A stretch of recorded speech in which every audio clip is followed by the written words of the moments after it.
नरेंद्र मोदी। नरेंद्र मोदी। नरेंद्र मोदी। नरेंद्र मोदी जो तीसरी बार भारत के पीएम बनते हैं। नरेंद्र दामोदर दास मोदी। उनकी सरकार अभी गिरने वाली है। नरेंद्र मोदी जी अपना चेहरा इस देश को नहीं दिखा पाएंगे। सिर्फ एक स्टेट के इलेक्शन से ये पॉसिबल है, और हमारे तो मुख्यमंत्री इतना बार पलटी मारे। लेकिन ये कैसे होगा? अब और नहीं लूट सकता हूँ, इस्तीफा दे। कैसे एग्जैक्टली मोदी गवर्नमेंट सिर्फ 2 महीने की बची है।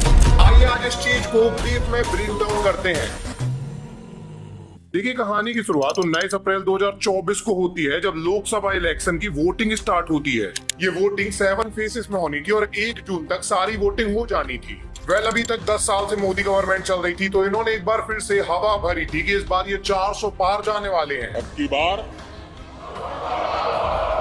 अब देखिए, गवर्नमेंट का काम यही है कि वो अपनी पार्टी की हवा भरेगी, वो जीतने वाले हैं ताकि सारे लोग उनको वोट देने लग जाए और उनकी पार्टी एक्चुअली में जीत जाए। पर दिक्कत वाली बात तब होती है जब ये बिकी हुई मीडिया 400 पार का एग्जिट पोल भी दिखाने लग जाती है। 401 पहुंच सकता है व्यूअर्स। ये सबसे बड़ी खबर इस वक्त की जो हमारे एग्जिट पोल से निकलकर ये नॉर्मल नहीं था। एग्जिट पोल में 400 के पार सीट दिखाने का मतलब था कि एक्चुअली में सबको लगने लग गया था कि मोदी गवर्नमेंट 400 पार सीट इस बार ले जाने वाली है। बट फाइनली 4 जून का दिन आता है। 4 जून 2024 को इलेक्शन का रिजल्ट आता है। रिजल्ट में पता लगता है कि बीजेपी को 240 सीट मिली है और कांग्रेस को 99। अब ये काफी ज्यादा शॉकिंग था, क्योंकि ना बीजेपी ने अब सरकार बनाई थी, ना कांग्रेस ने सरकार बनाई थी। दोनों को पूर्ण बहुमत मिला ही नहीं था।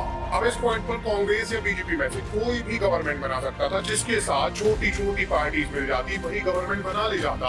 और बाद में सबको पता लगता है कि बीजेपी के साथ नीतीश कुमार मिलने वाले हैं, मतलब ये 12 सीट अपनी बीजेपी में जोड़ने वाले हैं। अब जब नीतीश कुमार बीजेपी के साथ मिलते हैं, तो चंद्रबाबू नायडू भी 16 सीट के साथ बीजेपी से जुड़ जाते हैं और ऐसे ही छोटी छोटी पार्टी बीजेपी के साथ जुड़ जाती है। मिला जुलाकर बीजेपी के पास टोटल 293 सीट हो जाती है और finally third time Modi government एक बार फिर से रूल करने आती है। Narendra Modi has taken the oath of office and has been sworn in for a third term as India's Prime Minister. अब देखिए, बीजेपी तीसरी बार अपनी सरकार बना चुका था। मोदी जो ही तीसरी बार पीएम ऑफ इंडिया बन चुके थे। और सबके दिमाग में सवाल यही था कि नीतीश कुमार मोदी के साथ क्यों मिल गए, क्योंकि नीतीश कुमार तो राहुल गांधी के साथ अगर मिलते तो राहुल उनको पीएम बना सकते थे। तो एक्चुअली में बात क्या थी कि 2020 के अंदर जब बिहार में इलेक्शन हुए थे, तो नीतीश कुमार को सीट मिली थी 43। उसी सेम इलेक्शन में बीजेपी को 74 सीट मिली थी और वहां पे नीतीश कुमार ने बीजेपी की सहायता मांगी और दोनों ने मिलकर गवर्नमेंट बनाई। इसीलिए जब इलेक्शन 2024 के हो रहे थे, उस पर्टिकुलर टाइम में बिहार के चीफ मिनिस्टर कौन थे? नीतीश कुमार।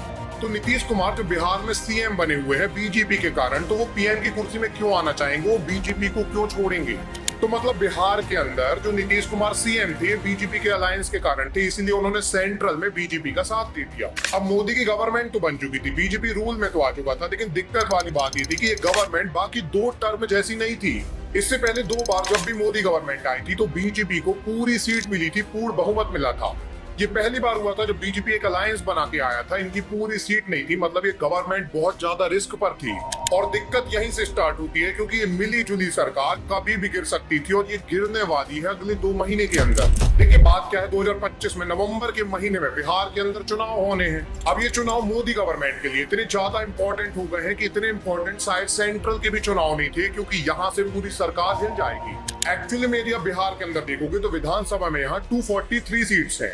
अभी यहाँ एनडीए की गवर्नमेंट है, जो कि कॉम्बिनेशन है बीजेपी का, जेडीयू का, एचएएम का एंड वीआईपी जैसी 2 छोटी पार्टीज का। अब एनडीए कौन है? एनडीए की गवर्नमेंट है नीतीश कुमार की गवर्नमेंट। मतलब यहाँ पे नीतीश कुमार का जेडीयू है 43 सीट वाला, बीजेपी है 74 सीट वाला। तो बेसिकली ये पूरी गवर्नमेंट जो बनी हुई है बीजेपी नीतीश कुमार को मिला जुलाकर बनी है। एंड नीतीश कुमार के पास, मतलब एनडीए के पास ओवरऑल 125 सीट है अभी बिहार के अंदर। अब अगर आप देखने जाओगे तो बिहार में इलेक्शन वही जीतता है जिसके पास 122 सीट रहती है, मतलब 4 सीट में नीतीश कुमार की सरकार गिर सकती है। और यही 4 सीट इस बार इलेक्शन में उलटफेर करने वाली है और यहाँ से ही सेंट्रल की गवर्नमेंट भी हिल जाएगी। हाइड्रोजन बम के बाद नरेंद्र मोदी जी अपना चेहरा इस देश को नहीं दिखा पाएंगे। एक्चुअली बात क्या है कि बिहार के अंदर लार्जेस्ट पार्टी जो है वो तेजस्वी यादव की है, जिनके पास 75 सीट मिली थी 2020 के अंदर।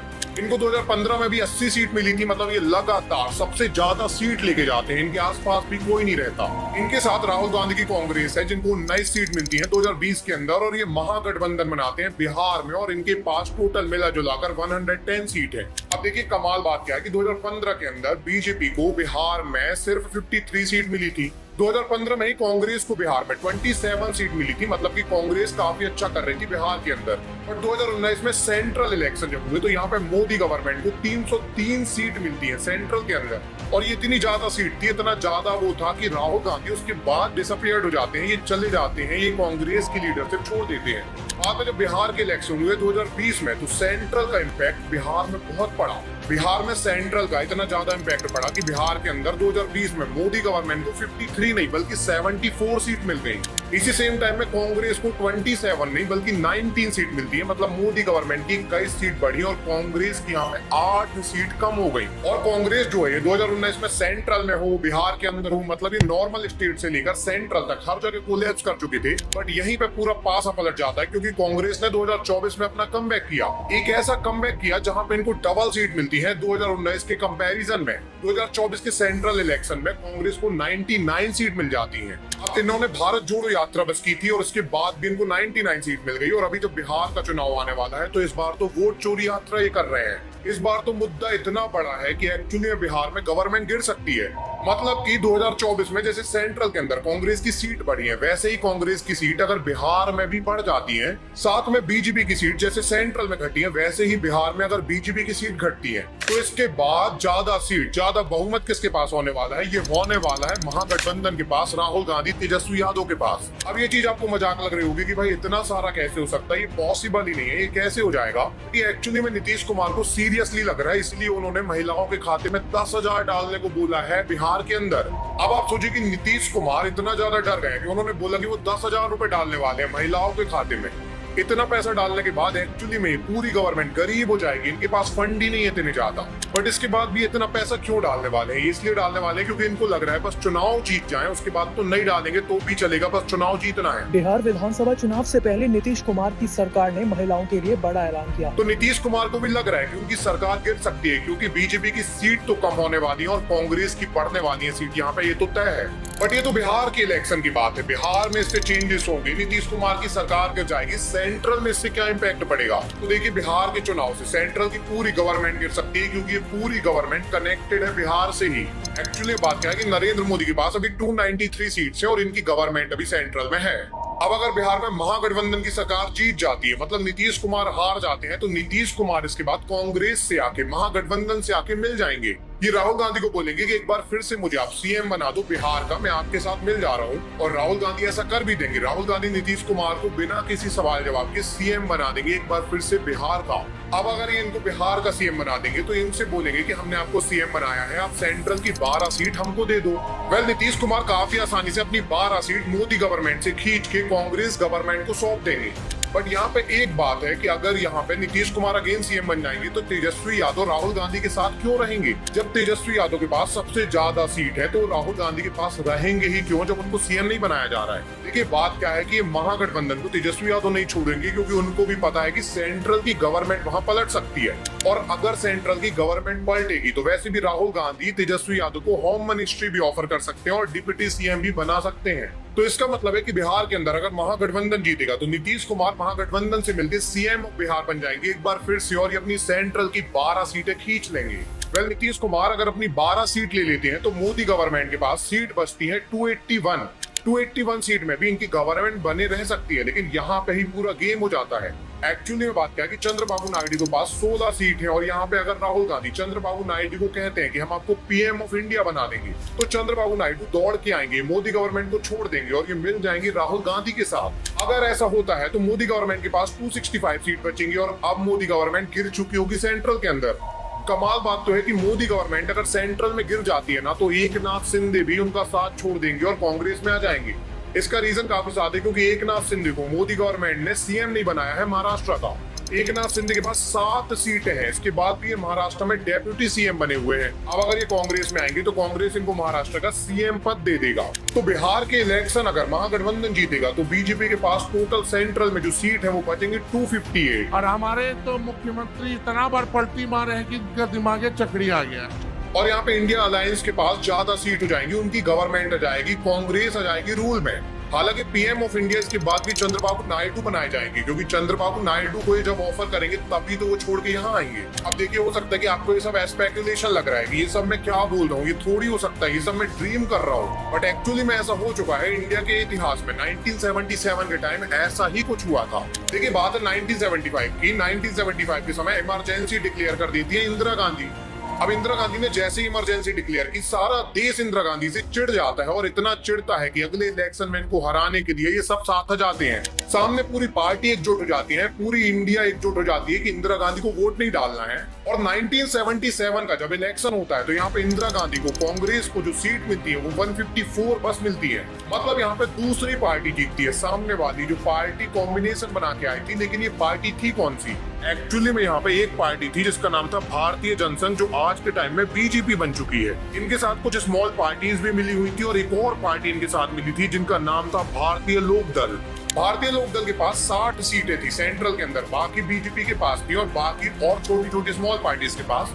मिला जुलाकर इन लोगों ने सरकार बनाई। इनके पास 295 सीट आ गई थी, और यहाँ पे इनका पीएम अब चुना जाना था।